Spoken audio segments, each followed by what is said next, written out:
যার আখেরাত ইমাম সাহেবের উপরে নির্ভর করে আপনার আখেরাত শুদ্ধ না অশুদ্ধ, ওনার নামাজ ঠিক তো আপনার নামাজ ঠিক। ইমাম সাহেব সামনে দাঁড়ায়, আপনার আখেরাতের পুরো দায়িত্বটা নিয়ে ইমাম সাহেব সামনে দাঁড়ায়। কিভাবে এরকম কিপটামি আর কৃপণতা করেন যে ওনার বেতন বাড়াইতে গেলে 7 দিন আর 15 দিন মিটিং করেন? আপনার তো লজ্জা থাকা দরকার। যার আখেরাত নির্ভর করছে যে ইমামের উপর, ওনার ব্যাপারে মিটিং করতে হবে কেন? আমি খুব লজ্জা পাই এই বিষয়গুলো। যেই ইমাম সাহেবের ওনার কারণে আপনার আখেরাত, উনি সামনে দাঁড়ায়, আপনার আখেরাতের পুরো দায়িত্বটা নিয়ে সামনে দাঁড়ান একজন ইমাম। হ্যাঁ, আপনি জানেন আমি সামনে সাধারণত ভয়ে দাঁড়াইতে চাই না, সামনে যে দাঁড়াই না কেন, পিছনে হাজার হাজার মানুষের দায়িত্ব এটা। কিন্তু আমি মাঝে মাঝে ইমামদেরকে নিয়ে চিন্তা করি, একজন ইমাম কতগুলো মানুষের আখেরাতের দায়িত্ব নিয়ে সামনে দাঁড়ায়। ওনার ক্ষেত্রে মুসল্লিদের মধ্যে আমরা কি পরিমাণ চিন্তা চেতনা আর যে কত টেনশন ইমামরে নিয়ে, নাউজুবিল্লাহি মিন জালিক। আল্লাহ নবী বলেন দুনিয়াতে মানুষ 4 প্রকার। জোরে বলেন দুনিয়াতে মানুষ কয় প্রকার? 1 নাম্বার আব্দিন রাযাকাহুল্লাহু ইলমান ওয়া মালা। 1 নাম্বার যাকে আল্লাহ সম্পদ দিয়েছেন, বিদ্যা দিয়েছেন। 1 নাম্বার যাকে আল্লাহ সম্পদ দিয়েছেন, বিদ্যা দিয়েছেন, ফাহুয়া ইয়াত্তাকি ফীহি রাব্বা। ওই ব্যক্তি আল্লাহকে ভয় করে, কারণ তার কোরআন হাদিসের বিদ্যা আছে। কোরআন হাদিসের বিদ্যা থাকার কারণে আল্লাহকে ভয় করে। ওয়া ইয়াসিলু ফীহি রাহিমা। আল্লাহর জন্য ওই ব্যক্তি আত্মীয়তার সম্পর্ক রক্ষা করে। ওয়া ইয়ালামু আন্না লিল্লাহি ফীহি হাক্কা। টাকা আছে আর কোরআন হাদিসের বিদ্যা থাকার কারণে ওই ব্যক্তি বুঝে আমার এই সম্পদের মাঝে আল্লাহর হক আছে। তাহলে 1 নাম্বার, যাকে আল্লাহ বিদ্যা দিয়েছেন, সম্পদ দিয়েছেন। কোন আলেমকে যদি আল্লাহ বিদ্যা দেয় এবং সম্পদ দেয়, ওই আলেম তার বিদ্যার মাধ্যমে তার সম্পদ কোথায় খরচ করতে হবে এটা তার জানা আছে।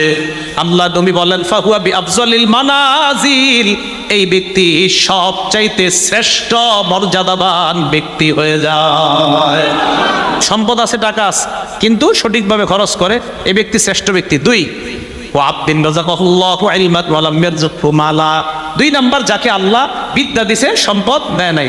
এমন অনেক আলেম আছে, আলেমদের মধ্যে 90% মাশাআল্লাহ আলেম, খুব ভালো আলেম, এলেম আছে, কিন্তু টাকা নাই। আছে না? মসজিদের ইমাম সাহেবদের এদিকে বেতন কেমন দেন তা তো জানি না আমি। চিন্তা করে এই জায়গায় বেতন যত কম দেওয়া যায়, হ্যাঁ, এই চিন্তা চেতনা। ওলামায়ে কেরামকে মর্যাদা দিছে আল্লাহ, আপনারা দেন না কেন? যে আমি মাঝে মাঝে চিন্তা করি, ওলামায়ে কেরামকে মর্যাদা দিছে কে?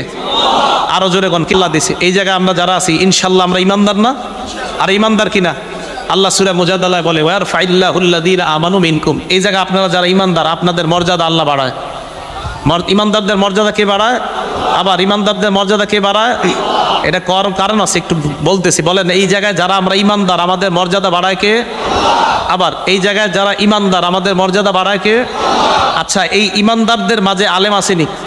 এবার আল্লাহ কয় ওয়াল্লাযীনা উতুল ইলমা দারাজাত। তোমাদের ইমানদারদের মধ্যে যারা আলেম, তাদের মর্যাদা আরো অনেক উঁচু স্তরে আল্লাহ বেড়ায় দেয়। তা আলেমদের মর্যাদা আল্লাহ দিছে, আপনারা দেন না কেন? ইমাম সাহেবের বেতন বাড়াইতে প্রত্যেক মাসে কি যে এক ঝামেলা। হ্যাঁ, তাহলে ইমাম সাহেবের বেতন বাড়াইতে গেলে একটা পুরা মিটিং বসে, সপ্তাহব্যাপী মিটিং হয় না। 500, 1000 কি কয়? আর 500 বাড়াও, 1000 এটা ঠিক না, 500 বাড়াও, 500ই তো হয়, 1000 কেমনে বাড়ায়? এটা নিয়ে মিটিং চলতে থাকে, পুরো 1 মাস চলে যায়। কি এক ঝামেলা। ওলামায়ে কেরাম, যার আখেরাত ইমাম সাহেবের উপরে নির্ভর করে আপনার আখেরাত শুদ্ধ না অশুদ্ধ, ওনার নামাজ ঠিক তো আপনার নামাজ ঠিক। ইমাম সাহেব সামনে দাঁড়ায়, আপনার আখেরাতের পুরো দায়িত্বটা নিয়ে ইমাম সাহেব সামনে দাঁড়ায়। কিভাবে এরকম কিপটামি আর কৃপণতা করেন যে ওনার বেতন বাড়াইতে গেলে 7 দিন আর 15 দিন মিটিং করেন? আপনার তো লজ্জা থাকা দরকার। যার আখেরাত নির্ভর করছে যে ইমামের উপর, ওনার ব্যাপারে মিটিং করতে হবে কেন? আমি খুব লজ্জা পাই এই বিষয়গুলো।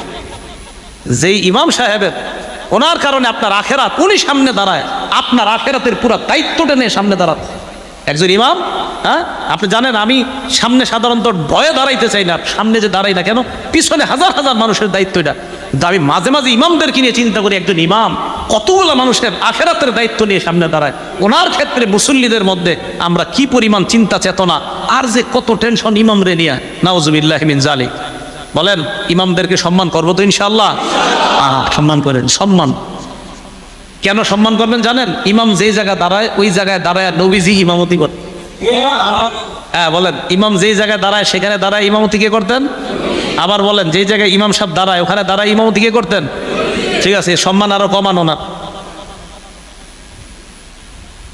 যদি বুঝলেন তো ভালো কথা, না বুঝলে আর বোঝানো যাবে না। নবীজি যেখানে দাঁড়িয়ে নামাজ পড়াইতেন সেখানে ইমাম দাঁড়ায় নামাজ পড়ায়। আবার বলছি, নবীজি যেখানে দাঁড়িয়ে নামাজ পড়াইতেন এখানে ইমাম দাঁড়িয়ে নামাজ পড়ায়। তো ওনার সম্মান কিভাবে দিবেন আমি আর বুঝাইতে পারছি না, শুধু একটুকুই বললাম। যেখানে নবীজি দাঁড়িয়ে নামাজ আদায় করতেন, যেখানে নবীজি দাঁড়িয়ে সাহাবাদেরকে নামাজ পড়াইতেন, সেই জায়গাগুলোতে আল্লাহ তার নির্বাচিত বান্দাদেরকে দাঁড় করাচ্ছে।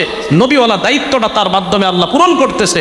এখন তার সম্মান কিভাবে দিবেন আমি আর কিছু বলবো না, শুধু একটা কথা বলে গেলাম যে নবীজি যেই জায়গায় দাঁড়াইতেন সেখানে ওই ইমাম দাঁড়াচ্ছে, তার মর্যাদা কিভাবে দিবেন আপনারা চিন্তা করুন। নবীজির মহব্বত করেন না সবাই? তো বোঝা যাবে করেন কিনা।